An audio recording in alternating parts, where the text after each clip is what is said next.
Hello good morning viewers, welcome to back our channel. आप सब कैसे हो? उम्मीद करती हूँ आप सब बहुत अच्छे होंगे। आज मैं लेकर आई हूँ फिर से एक कमाल की वीडियो, जिसे देखने में आपका 1 रुपया भी खर्च नहीं होगा और आप इसे अपनाते हैं तो अपना समय और पैसे दोनों की ही बचत करते हैं। देख लेते हैं आज का ये यूज़फुल वीडियो। आपको मेरा वीडियो अच्छा लगता है तो वीडियो को लाइक और शेयर करना बिल्कुल ना भूलें। चैनल पर पहली बार आए हैं तो चैनल को सब्सक्राइब ज़रूर कर लीजिएगा। अभी फ़िलहाल में गर्मियों की छुट्टी चल रही है तो हर घर में ना बच्चे ज़रूर होते हैं। ये जो बच्चे होते हैं ना, कुछ ऐसी शैतानियाँ कर देते हैं जिसकी हमने उम्मीद नहीं की होती है। मेरा जो बड़ा बेटा है ना, उसने मस्ती मस्ती में गलती से ही सही पर तेल गिरा दिया है। अब ये जो आंगन है ना, पूरा तेल से भर चुका है। ये जो पानी के निशान है वो तो मिट जाते हैं जैसे तैसे, पर ये जो तेल के निशान होते हैं ना, ये आसानी से नहीं मिटते हैं। तो यहाँ पर उसने पूरे एरिया में तेल गिरा दिया और अपनी चालाकी से उसने साफ भी कर दिया।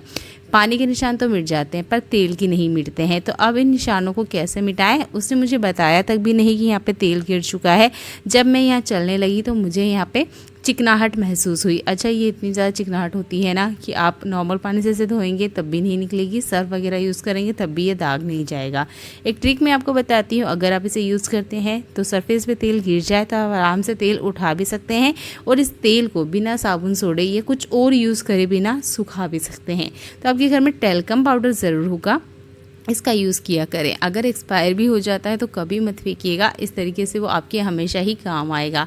आप अगर टेल्कम पाउडर का यूज़ नहीं करना चाहते तो यहाँ पर कोई सा भी ड्राई सूखा आटा यूज़ कर सकते हैं, उससे भी जो दाग है ना मिट जाते हैं और जितना भी ऑयल है वो शॉक कर लेते हैं। तो उम्मीद करती हूँ ये छोटा सा हैक आपको ज़रूर पसंद आया होगा, क्योंकि गर्मियों में बच्चे घर पर हैं तो कुछ ना कुछ ऐसी गलतियाँ कर देते हैं जिसका समाधान हमें वक्त पर नहीं पता होता है और हम ना साबुन सोडा खर्च करने लग जाते हैं।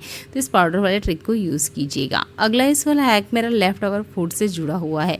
हमारे घर में ना लेफ्ट ओवर फूड थोड़ा थोड़ा बच ही जाता है, हम कितनी भी सावधानी रखें। तो मेरे यहाँ आज दाल बच गई है। आप क्या यूज़ करते हो मुझे बताइएगा। जो भी सब्जी बच जाती है वो दूसरे टाइम खाने में यूज़ नहीं की जाती है, हर उस सब्जी के ऊपर आप इस ट्रिक को यूज़ कर सकते हैं। तो मैंने ली है यहाँ पर सूजी।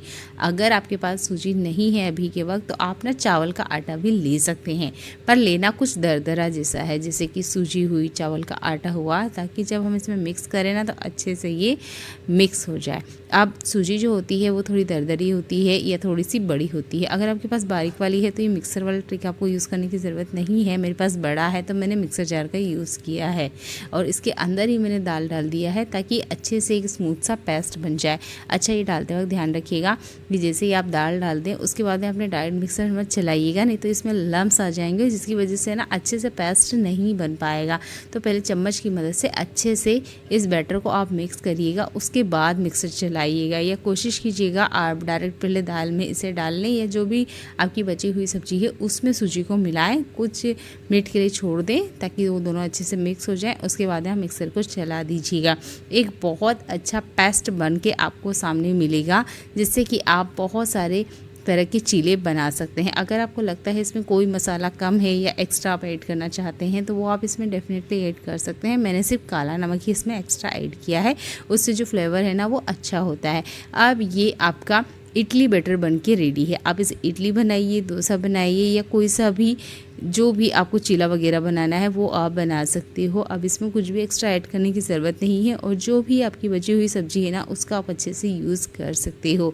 अगर आप चाहते हो इसका इडली वगैरह बनाना तो आपको इसमें इनो ऐड करना पड़ेगा। अगर चीला बनाते हो तो आराम से चीले भी बन जाएंगे, है ना। ये कमाल का है। तो जो भी बची हुई सब्ज़ी है आप गलती से मत फेंकिएगा, आप उसका यूज़ कर सकते हो। अगर आप पूछते हैं कि इसका कितना गाढ़ापन होना चाहिए, तो जितना आप इडली बनाने के लिए यूज़ करते हो इतना ही आपने इसमें गाढ़ापन रखना है।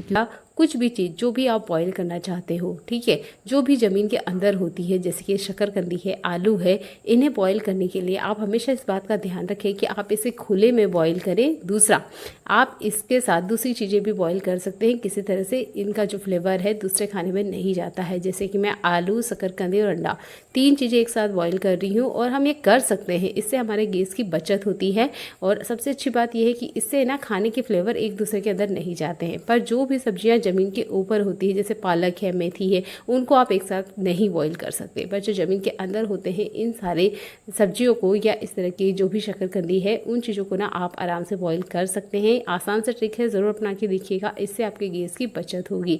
तो मैंने यहाँ पर 3 चीज़ें एक साथ बॉईल की है, आराम से पक गई और जो गैस की है वो भी बचत हो गई।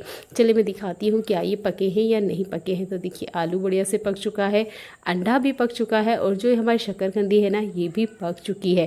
क्या आपने इससे पहले इस ट्रिक को यूज़ करके देखा है तो कमेंट करके ज़रूर बताइएगा। मैंने इसे करके देखा है, फ्लेवर में कोई चेंजेस नहीं आते हैं और जो भी आपका खाना है वो भी आराम से पक जाता है। उम्मीद करती हूँ ये छोटे छोटे ट्रिक आपको पसंद आते होंगे। चलिए देख लेते हैं आज का एक और कमाल का हैक। जिस बर्तन में हम खाना बना रहे हैं उसके साथ हमें ये सावधानी ज़रूर रखना चाहिए क्या वो बर्तन साफ़ है भी या नहीं है। अब ये लोहे की कढ़ाई है, आप देख सकते हैं मैंने इसे धो के रखा था दिन में, शाम तक देखा तो इस तरीके से इसके ऊपर जंग आ चुका है। डेली लाइफ में मैं इसका खाने में यूज़ करती हूँ, पर उसके बाद भी अगर हम थोड़ा सा भी ध्यान ना देना तो इसके बाद काफ़ी सारे जंग के निशान आ जाते हैं। ये दिक्कत होती है स्पेशल लोहे वाले तवे और लोहे वाली कढ़ाई के साथ। तो आप ले लीजिए थोड़ा सा तेल, जो भी कुकिंग ऑयल आप खाने में यूज़ करते हैं, और एक टिश्यू पेपर, आप चाहें तो न्यूज़पेपर भी ले सकते हैं, पर न्यूज़पेपर का जो इंक होता है ना वो खाने के बर्तनों में यूज़ नहीं करना चाहिए। तो आप कोशिश कीजिएगा आप यहाँ पर न्यूज़पेपर या कॉटन कपड़े का यूज़ करें। यहाँ मैंने कढ़ाई गैस पे रखा है, इसका मतलब ये नहीं कि आपने गैस चालू करना है, बस मैं आपको यहाँ रख के ही बताई हूँ कि हम जब भी खाना बनाते हैं तब इस ट्रिक को यूज़ करें। टिश्यू पेपर लें, थोड़ा सा कुकिंग ऑयल लें और इस तरीके से वाइप करें। आप देखेंगे काफ़ी सारा जो जंग है ना वो इस टिश्यू पेपर में निकल के आएगा। ज़्यादातर आप ये ट्रिक तब यूज़ कीजिएगा जब आपको इस बर्तन को डेली लाइफ में यूज़ नहीं करना है और रखना है इसे स्टोर करके, तब भी आप पहले इस तरीके से एक लेयर लगाइए, उसके बाद में रखिएगा, नहीं तो बहुत ही सारा जंग निकल जाएगा और फिर ये धीरे धीरे कढ़ाई पतली होती जाती है। तो मैं तो इसका डेली लाइफ में यूज़ करती हूँ, पर उसके बाद भी देखिए इसमें काफ़ी सारा जंग निकल रहा है। तो खाना बनाने से पहले स्पेशली जो लोहे के बर्तन होते हैं इसके ऊपर इस ट्रिक को यूज़ कीजिए, उसके बाद में ही आप अपने लोहे के बर्तन को खाने में इस्तेमाल करें, क्योंकि इतना सारा जंग हमारे खाने के लिए ठीक नहीं होता है। अगला यूज़फुल हैक ऐसे बर्तनों के लिए है जिस पर हम ध्यान नहीं देते हैं। ये एक डब्बे का ढक्कन है, शायद 15 साल हो चुके हैं, मैंने भी कभी ध्यान ही नहीं दिया, पर आज जब मैंने इसे ध्यान से देखा तो देखिए इसका स्टिकर नहीं निकला है। इस कंटेनर का ढक्कन लगभग 12 साल से मेरे पास है और देखिए मैंने भी कभी ध्यान दिया ही नहीं। अगर आपके पास भी ऐसा कोई बर्तन है जिसका गम नहीं निकलता है या किसी वजह से वो आधा अधूरा ही निकला हुआ है तो आप ना इसे गैस पर रख दीजिए, थोड़ी देर लगेगी, गर्म होने के बाद में अपना जो स्टील स्क्रब है इससे रब कर दीजिएगा, जितनी भी ये गम वगैरह है ना आसानी से निकल जाती है। कोशिश कीजिएगा आपने सिर्फ स्टील के और एल्युमिनियम बर्तन पर इस ट्रिक को यूज़ करना है। अगला यूज़फुल हैक मेरा प्याज से जुड़ा हुआ है। जैसे ही गर्मियों का मौसम आता है प्याज का छिलका बहुत ज़्यादा पतला हो जाता है। हम अगर फैन वगैरह के नीचे इसको छीलने जाते हैं तो आपने देखा होगा पूरे कमरे में छिलका जो है वो फैल जाता है। अच्छा, जहाँ फैन नहीं चल रहा है अगर वहाँ भी छिलने जाते हैं तब भी ये छिलका बहुत ज़्यादा फैलता है। गर्मियों के मौसम में इसका छिलका बहुत ज़्यादा पतला हो जाता है। तो आप कोशिश कीजिएगा पानी लेके साथ में बैठें, इसके अंदर कम से कम 5 मिनट के लिए इसे डीप करके छोड़ दीजिएगा। जब तक आप आटा वगैरह लगाते हैं तब तक प्याज को इस तरीके से पानी में छोड़ दीजिएगा। इससे इसका जो कवर है वो बहुत ज़्यादा जल्दी से गल जाता है या नरम पड़ जाता है, जिसकी वजह से ये उड़ता नहीं है। जैसे आप इसे कटिंग करने जाएंगे ना तो छिलका पूरे किचन में नहीं इधर उधर उड़ेगा, उसके बाद में हमें क्लीनिंग करने का जो काम बढ़ जाता है ना वो कम हो जाएगा। इसका एक और फ़ायदा है, अगर पानी में आप डिप करके रखते हैं तो जो प्याज का तीखापन होता है या इसकी वजह से जो हमें आंसू निकलते हैं आंखों में वो भी नहीं निकलेंगे। तो आप ना प्याज काटने से पहले इस ट्रिक को यूज़ करके देखिएगा, स्पेशल इस गर्मी के सीज़न में। अच्छा, इस हैक को ना आप लहसुन के ऊपर भी कर सकते हैं, क्योंकि लहसुन पर भी गर्मी के मौसम में काफ़ी ज़्यादा जो छिलका है वो पतला हो जाता है और जैसे ही हवा चलती है या थोड़ी बहुत भी फ़ैन चला तो सारा का सारा कचरा पूरे घर में फैल जाता है। ये ट्रिक छोटा सा है पर उन बिगनर्स को बहुत ज़्यादा पसंद आएगा जो अक्सर इस तरह की प्रॉब्लम को फेस करते हैं और जिन्हें आंखों में बहुत ज़्यादा जलन होती है प्याज काटने से। जब भी हम मार्केट जाते हैं तो हमारे कपड़ों के साथ ये वाला बैग हमें ज़रूर मिलता है। इस बैग का आप क्या यूज़ करते हैं, चलिए एक यूज़ करके मैं आपको बताती हूँ। गर्मी का मौसम चल रहा है और गर्मी के मौसम में हम बेडशीट का ही यूज़ करते हैं। जैसे ही बेड पर जाते हैं या बेडशीट हम हमारी लाइफ में यूज़ करते हैं तो ये बहुत ज़्यादा गर्म होती है। हमारे रतलाम में तो इतना ज़्यादा टेम्परेचर है 47 डिग्री है, आप सोच सकते हैं कितनी ज़्यादा गर्माहट है। बेड पर जाओ तो गर्मी है, आप इस बेडशीट को ओढ़ के नहीं सो सकते क्योंकि ये बहुत ज़्यादा गर्म होती है। तो आप ना इस बैग का यूज़ कर सकते हैं। बेडशीट को अंदर डालने के लिए। यहाँ अभी भी ट्रिक पूरा नहीं हुआ है, आगे मैं आपको बताऊँगी, तो वीडियो में कंटिन्यू बने रहिएगा। पहले तो आप इसके अंदर इसे डाल दीजिएगा। इसको लेकर चलेंगे हम फ्रिज की तरफ। फ्रिज ही एक ऐसी चीज़ है जो गर्मी में ठंडक देती है, तो पहले आपने इसे कवर करना है, इसके बाद में आप इसे फ्रिज में रख दीजिएगा। इतना एरिया ना मैं खाली ही रखती हूँ ताकि बेडशीट है, जो कपड़े हैं, मुझे लगता है कि अभी बच्चों को पहनाने हैं और काफ़ी ज़्यादा गर्म हो रखे हैं, तो वो मैं इसके अंदर रख देती हूँ। ज़्यादा देर के लिए नहीं, कम से कम 5 या 10 मिनट, इससे ज़्यादा आपने नहीं रखना है, जो बहुत ज़्यादा ठंडे भी हो जाते हैं। अब इसके बाद में इस बेडशीट को आप अपने पलंग वगैरह पे डालिएगा। बिल्कुल ठंडी ठंडी बेडशीट आपको मिलेगी, क्योंकि इतनी गर्मी में इतनी ज़्यादा गर्माहट होती है, बैठे रहो तो भी पसीना आ रहा है।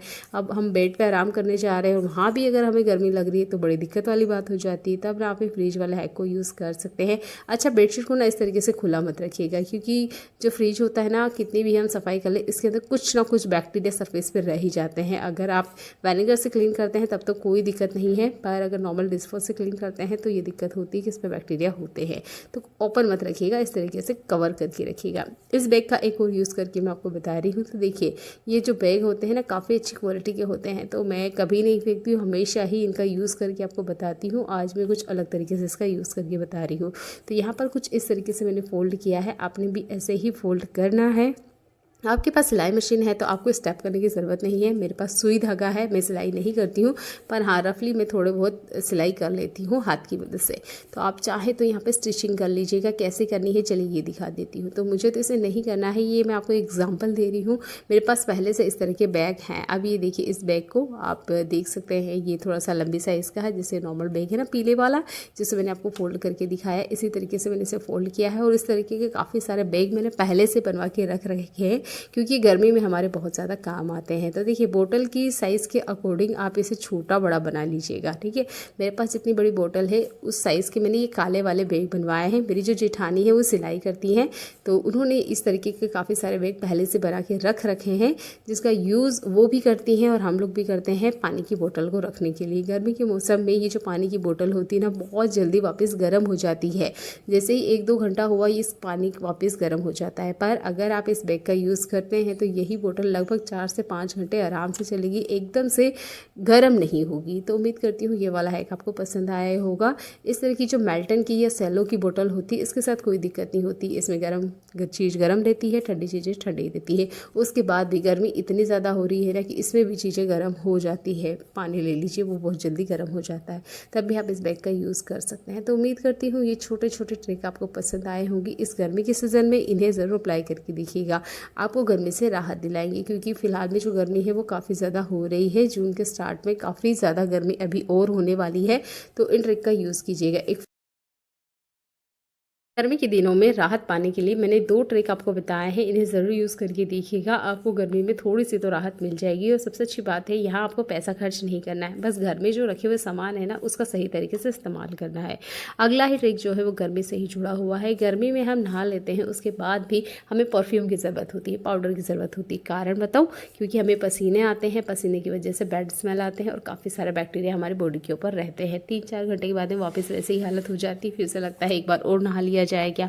तो देखिए, नहाने का काम तो हमें एक ही बार करना चाहिए, क्योंकि गर्मी में पानी की कमी वैसे ही बहुत ज़्यादा होती है। तो नहा लेने के बाद जो लास्ट में आप 1-2 मग्गा पानी अपनी बॉडी के ऊपर डालते हैं, तब आप उसमें 1 चम्मच मीठा सोडा डाल लीजिएगा। तो मैंने सिर्फ 1 मग्गे पानी में ही आधी चम्मच इतना डाला है। इससे आपने अपनी पूरी बॉडी को फिर से एक बार नहलाना है। इससे क्या होगा कि बॉडी के ऊपर जितने बैक्टीरिया है वो मर जाएंगे और जो बैड स्मेल आने की दिक्कत है ना वो ख़त्म हो जाएगी।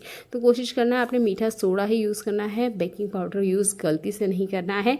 ये जो मीठा सोडा होता है ये एंटीबैक्टीरियल होता है, हमारी बॉडी के ऊपर पनपने वाले बैक्टीरिया को ख़त्म करता है। जब बैक्टीरिया नहीं रहेंगे तो शरीर में से बदबू भी नहीं आएगी।